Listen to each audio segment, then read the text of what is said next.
Pasca erupsi Gunung Ruang, Basarnas Manado kembali menemukan warga yang terdampak. Saat ini korban tersebut sudah dievakuasi menggunakan KRI Kakap 811 TNI Angkatan Laut ke kota Manado.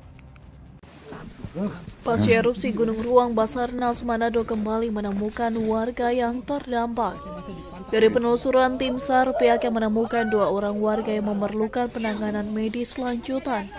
Sehingga tim SAR kemudian bersama TNI Polri mengevakuasi korban bernama Elizabeth Baweli yang berusia 81 tahun dan Ian Budiman usia 42 tahun ke kota Manado untuk dirujuk ke RSUD ODSK.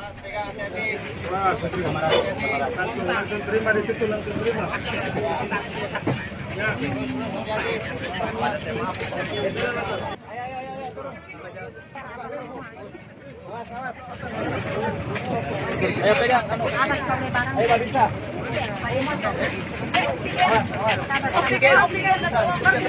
Untuk hari ini tim rescue Basarnas Manado melaksanakan evakuasi warga yang terdampak, yakni sebanyak 2 orang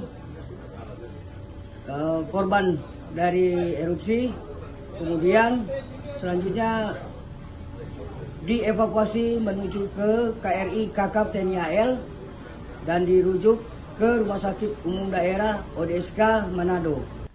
Hingga pada 21 April 2024, Basarnas Manado telah mencatat sebanyak 3.598 orang dari 17 desa telah mengungsi ke tempat yang lebih aman. Ega Putra melaporkan untuk Kawan Wa TV.